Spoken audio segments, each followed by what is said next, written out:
the biggest thing for me that I would advise anyone that is wanting to lose weight is ensuring that you're going to adhere to what you're doing. Tying it back to that gradual progression is super, super important. If you don't have experience with exercise, it would be best to get a specialist in exercise or a trainer, someone that can guide you through exercises that will be beneficial to that person, and just ensuring that, they're progressing it each week so that they get the maximal effects of exercise. That was Hannah Boardman, exercise physiologist from Longevity. I'm your host, Anthony Hartcher. I'm a clinical nutritionist and lifestyle medicine specialist. This podcast is all about enhancing and enlightening your well-being. That's why it's called Me&my Health Up. And today I'm chatting with Hannah on the topic of weight loss and how to shed those COVID kilos from an exercise perspective.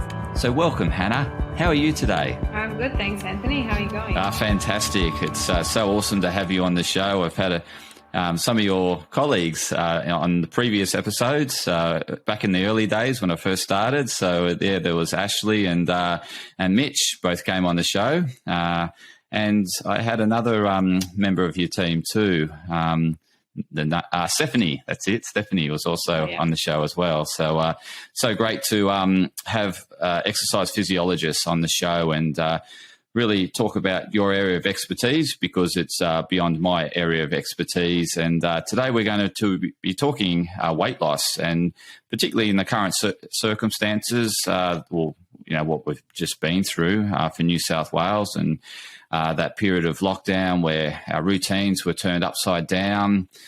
We had a sort of flexibility in a way in terms of that work-life balance, and maybe too much flexibility and not enough structure. And some people got into some bad habits and may have put on some kilograms, unwanted kilograms. And so today we're going to be helping you. And we've got Hannah, who's an exercise physiologist from Longevity.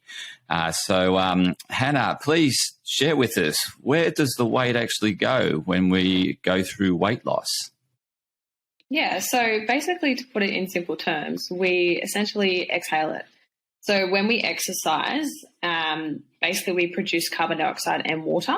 And when we breathe out, that's essentially breathing out the carbon dioxide. So a bit of a fun fact, and a lot of people that don't really know where it goes, but that's essentially what happens when you do lose weight. There's obviously more to it scientifically, but that's basically the breakdown of what happens in regards to fat specifically. That's a really interesting one, particularly if you're not breathing well. It certainly would have an influencing factor on your ability to release fat. You can imagine, those that have good breathing techniques and are regularly breathing deeply, and particularly if you look at the carbohydrates versus fats, and if you look at the chemistry in terms of the fat molecule, it's a very long molecule and requires lots of oxygen. So definitely, in order to burn fat, we need to have well oxygenated blood. Breathing is a big part of weight loss. What other contributing factors does someone need to be mindful of when looking to shed those kilos? Yeah, so essentially a gradual progression is the biggest thing that we focus on with clients that are looking to lose weight. Generally, someone that is overweight struggles with exercise and adhering to their program. So we like to start gradually, whether it be twice a week, and then really motivate that client to increase their exercise on a daily basis, because essentially you want to try to do as much movement as you can daily, whether it be getting your 10,000 steps in or, standing up from your desk every half an hour, which is really relevant at the moment with working from home.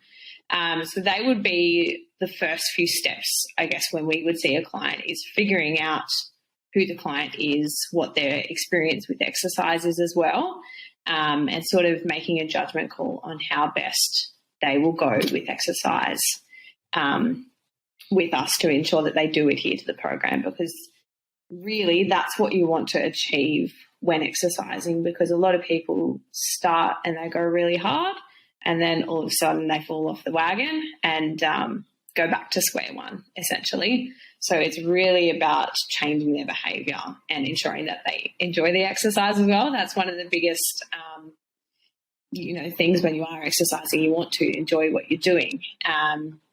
So, yeah, they would be the first things that we would go through.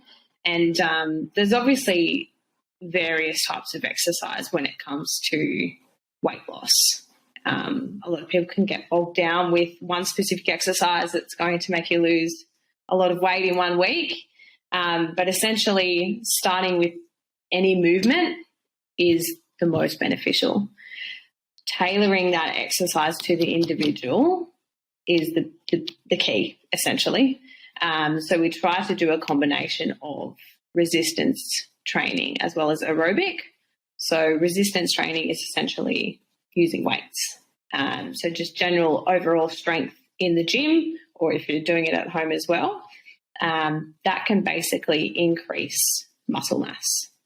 So when we increase muscle mass, we're going to increase glucose uptake, which basically means the muscles are using sugar in the blood for energy. Now, that is a big component with weight loss because you're at a higher risk of diabetes, which is essentially high blood sugar levels. So increasing the muscle mass is really, really important to reduce that risk and lower the blood sugar in the body, essentially. So resistance training is really important, as well as combining that with aerobic training, which is basically exercise where your heart rate increases. So things like going on the bike, walking maybe to start, and then progressing to running. Rowing, like the rowing machine at the gym as well, things like that to begin with, and you can always progress any exercise depending on where the individual is at.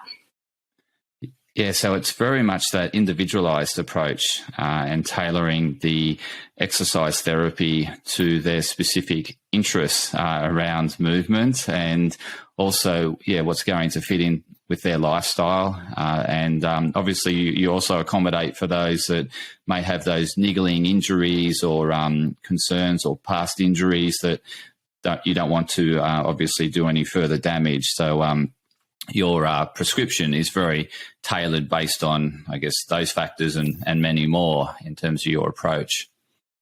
Yeah, 100%. And it's very common as well with overweight individuals that they do have joint issues or other injuries that are going on. So it's really important to take that into consideration when we are prescribing exercise, which is why the first consult would really be getting to know that person and their past medical history to ensure that, we're giving them the most effective exercise in relation to all of those conditions that they're suffering from. And so that's slow and steady pace in terms of, mention it's that, if you can, some people go gun ho into it and they just can't keep up that and they fall off the wagon. Your approach is much more taking smaller steps. So can you sort of talk about an example of what those smaller steps would look like in terms of how you would build up the exercise program? Yeah. So essentially with someone that is quite overweight, they will shed fat quite quickly. So the progressive overload principle that we use is usually increasing the intensity of the exercise 10% per week, and that give or take depending on the case and the individual and how they're responding to exercise. So generally, like at the moment, I have an overweight client. She is approximately 185 kilos.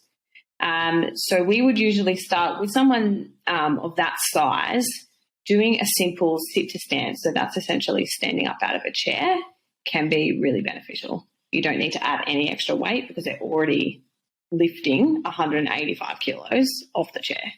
So even little things like that, and then progressing that to a squat without the seat.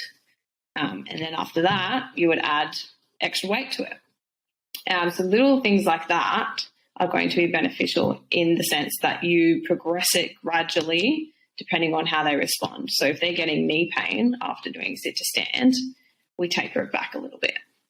and you just monitor their weight as well every week to see how they're tracking. You want to make sure that it's safe is the biggest thing as well. So going too hard too quick can have negative effects. Obviously, dropping off straight away is the biggest thing, because you don't want them to stop.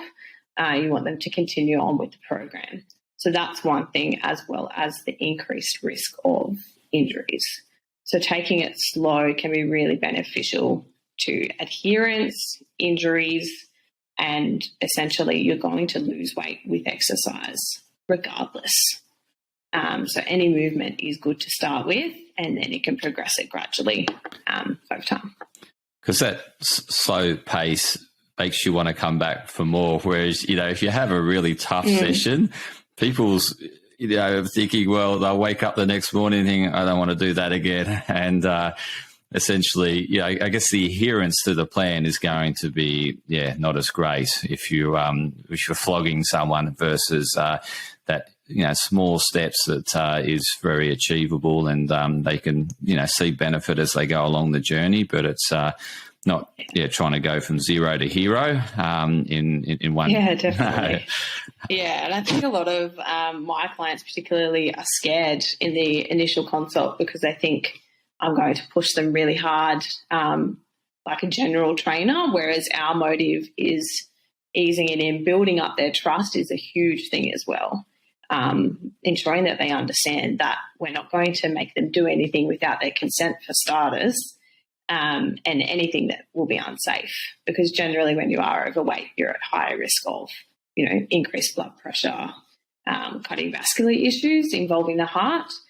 So taking all that into consideration and making sure that it's safe for them, just reassuring them really helps with that adherence and not, stressing about coming to the consult or to the gym. And you mentioned earlier about making exercise fun. So I'm really keen to hear some of your fun tips around, well, we call it probably more movement, as you said, increasing that calorific burn throughout the day, but making it enjoyable. So what are some of your fun suggestions that you suggest to your clients? Yeah, so it really depends on the client. Different people prefer different intensities of exercise as well. So I have a couple of clients that prefer that higher intensity interval training, so that's HIIT training. So we would incorporate something on the treadmill, for example, where you're running and then you stop and then you keep going. And it's only about 10 minutes of high intensity exercise, and they would prefer that compared to running straight for 20 minutes, for example. So that can be fun for certain individuals, but others might find that really boring. Linking the exercise to their day-to-day life is also the biggest thing. It may not necessarily be fun as such, but they can see the link to their everyday life of getting up out of the chair, for example, when we're doing a squat, and that motivates them to do it as well. So they enjoy it that way as well. For example, one of my clients hasn't been on a bike in years and years, and just getting her onto the bike at the gym on a stationary bike is step one, basically. And she's now talking about going for bike rides down the track as well, outside, which is amazing. And it's, just those little goals that people have in their minds, and they don't really know what their goals are usually when they come to see us. So trying to figure out what's important to them is the biggest thing. And in terms of, there'd be some listeners thinking about, I just want to improve that lean muscle mass. What are some of the keys around not overtraining? Because, we've touched on a number of times this going hard, and now the gyms have reopened in New South Wales, and so people will be heading back and haven't been there for ages, and so they, want to just smash out some weight. And, you can certainly overdo your training. So how do you work with that fine line of doing enough, and building that muscle mass without, compromising that, the recovery and the rebuild? Yeah. So initially when we would see someone or someone that has experience in the gym as well, you would put them on a resistance machine, for example, a chest press, which is quite a controlled machine, easy to use. And we always ask for a subjective measure after they've done the exercise. So we make a judgment call on the first set on what weight they would do, judging on their previous experience. And then at the end of the set, we ask them out of 10, how difficult was that for you? And we usually like to sit around a 7, which is moderate level. And anyone can ask themselves that at the gym. So if you're sitting at that moderate level, that's probably where you want to be to start with. And then each week you progress that by increasing, say, 5 kilos and seeing how you adjust, really, because the next day you might be really sore and you can't do anything in your day-to-day life. So that's when you want to taper it back and then progress gradually. So you're always going to get benefits from exercise so long as you're progressing it. And that's the best way to increase muscle mass without smashing yourself and then hurting yourself or not going again and, going back and forth. So it's really that gradual progression and being smart about not going 100% every time at the gym. I mean, you might want to do that, which is completely fine, but you'll just have a longer recovery essentially. So, yeah. And is there a way to judge whether a person's actually recovered from that session? It's really subjective at the end of the day on how their muscles are feeling. They might experience joint pain afterwards if they do have a certain medical condition, or they just might experience what we call delayed onset of muscle soreness, which is essentially the muscle soreness and that fatigue that you experience 2 to 3 days after exercising. So just talking to the person or figuring it out yourself where you're sitting at, because if you are really sore the next day and you really do want to go to the gym, just doing a light session will be beneficial because those muscles are still recovering and growing from that previous session. And so for those that I've spoken to a number of people that have F45 memberships, and it's just it's just the same session. Maybe some variation in some of the activities. However, it's all high intensity and smash yourself. And with the membership you're paying per month, and to get that value for money, people go every day or something. And is that good? I mean, like if you think about doing the same muscle groups every day, is that maximizing or optimizing lean muscle mass growth or optimizing your training? Yeah, look, there's nothing wrong with doing high intensity exercise every day, as long as you're used to it. So if you're doing that first time and you've never done high intensity exercise before, you will most likely be wrecked.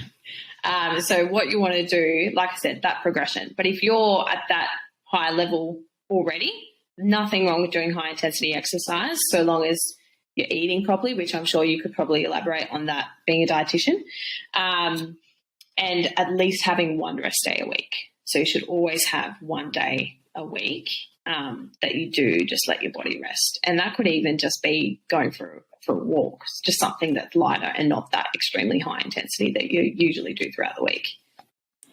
And in terms of recovery, what do you suggest to optimize recovery between sessions? Yeah, so it depends on what you want to do. So if you still want to go to the gym as a recovery day, you just want to taper that exercise back to about 50% of what you would usually do.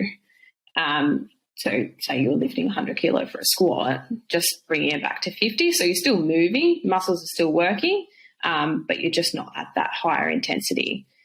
For other people, it might be literally just not exercising for a day or going for an hour walk or half an hour walk.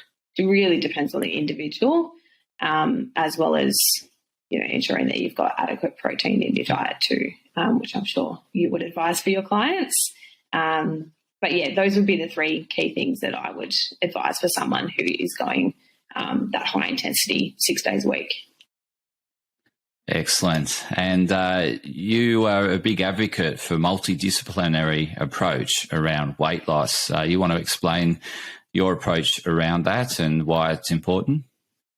Yeah, so obviously I'm an exercise specialist. So being exercise physiology, we purely do exercise programming, and we are all about that lifestyle approach, and that involves diet.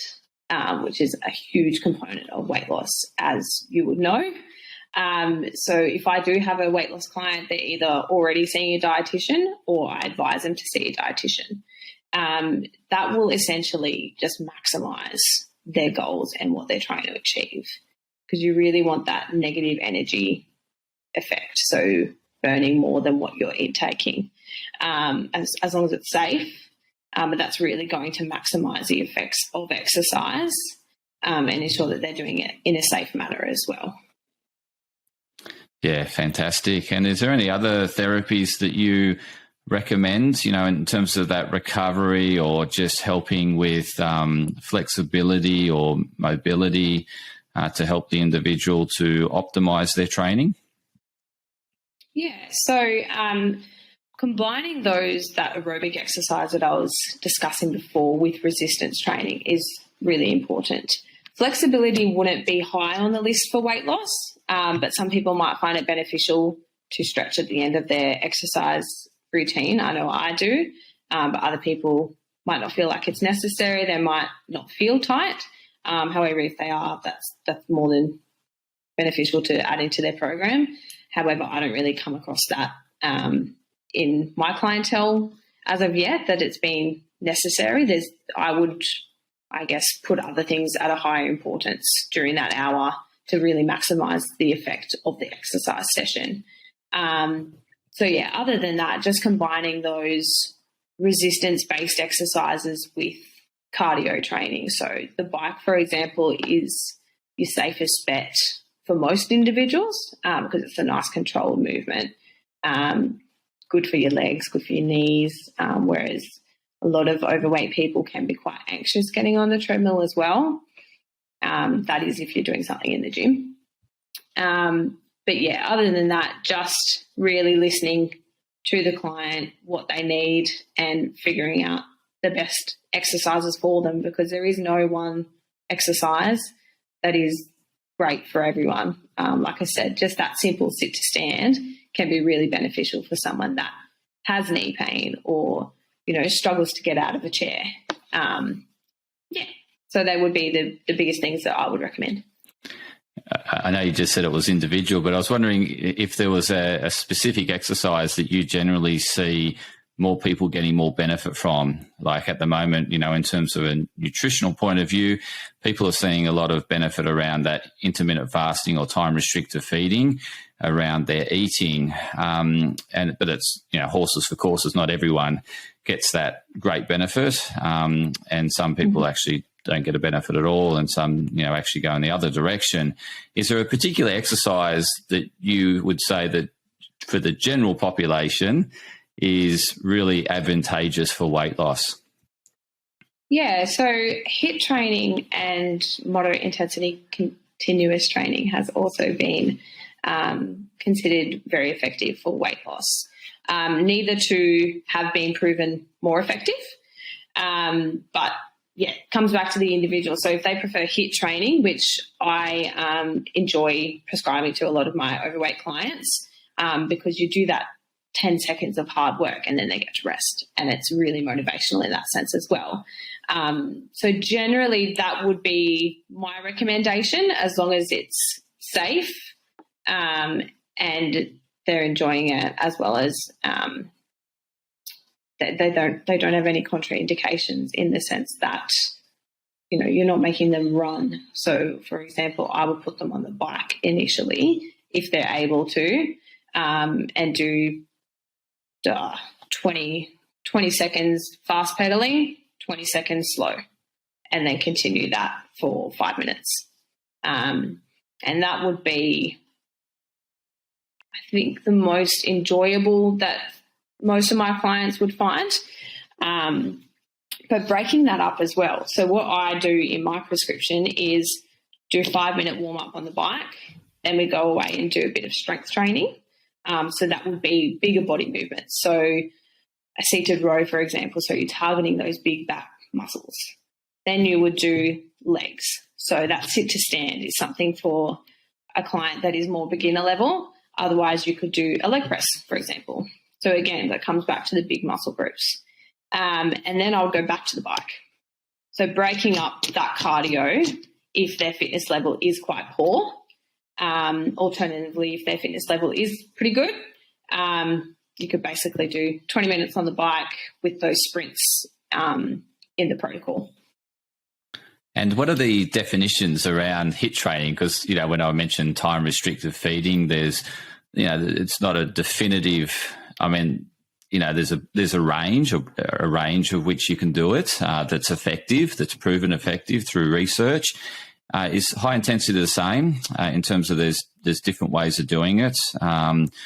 What is the definition around high intensity training? When would someone be doing high intensity training? Yeah, so the best measure is heart rate, essentially. So high intensity would be 85% of your max heart rate. So 85% plus, sorry. So the way you can calculate that, so max heart rate, the basic formula for it would be 220 minus your age. And once you've got that number, then you can times that by 85%. And you've essentially got that number of where your heart rate is working at 85%. So if you're on the bike and you've got the heart rate sensors in front of you, popping your hands on that, seeing where your heart rate's at, and if it's not quite there, you can go increase the intensity a little bit. And then you basically get an understanding of what intensity you're at, whether you're sitting at moderate intensity, which is about 75% of your heart rate max, and then that 85% is your high intensity. And what about the duration at which you stick at that 85%? It really varies, honestly. There's so many different protocols. So you could do, 10 minutes of the HIIT training where you've got that 20 seconds on, 20 seconds off. And your heart rate will stay up at that 85% when you're on that 20 seconds rest because it is such high intensity. So really there's so many different protocols that you can do. You can do like a 30-minute HIIT class, which would involve different circuits. So there's really no one prescription for HIIT training, essentially, when it comes to duration, which ties back to the heart rate because that would be the ultimate decider, whether it's that high intensity for you, basically. So there hasn't been a study around a particular interval that's more optimal than others, or not at all? Not that I've seen recently, but I've just read one on the difference between that high intensity interval training compared to moderate intensity continuous training for weight loss. And that comes back to what I was saying before, where there was no difference essentially in effectiveness. So they were quite similar in that sense. Okay. And the moderate intensity, so you said it was heart rate 75%. And how long would you stick with the moderate intensity for? What's the sort of duration where it's effective? Yeah, so you could do anything from 15 minutes plus. Okay.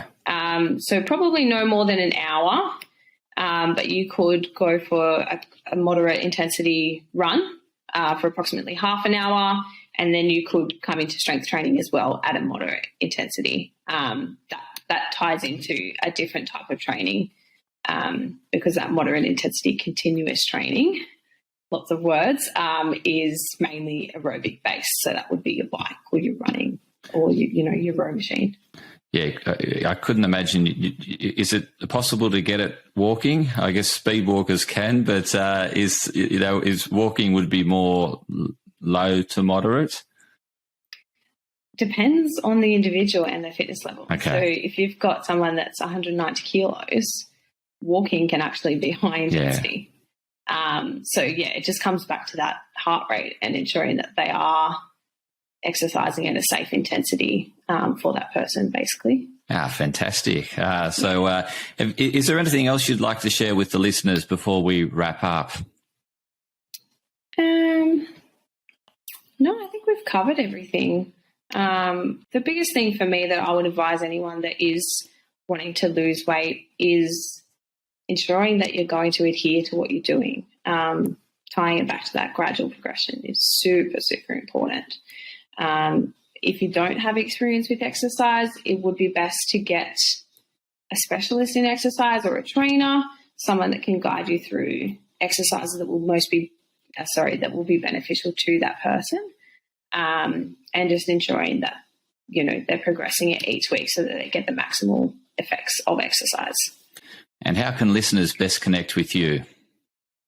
Yeah, so you can either call us on 1300 964 002 or visit us on longevitypt.com.au. That's our website there, and we also have Instagram and Facebook, which you can just search Longevity Exercise Physiology. Fantastic, and I'll incorporate those links and numbers in the show notes so listeners can go directly there. Thanks so much, Hannah, for sharing your wisdom today and enlightening us on this topic of weight loss. I've learned a lot myself, and very beneficial. You've given a lot of handy tips and hints, and certainly showcased your expertise. So I really appreciate your time. My pleasure. Thanks so much for having me. You're welcome. And listeners, if you've liked the show and you think there's value in someone else hearing what Hannah's got to say, please share it with them. Like the episode. We really want to get out the knowledge to as many people as possible. So really appreciate you sharing it with others, and stay tuned for more insightful episodes of Me and My Health Up.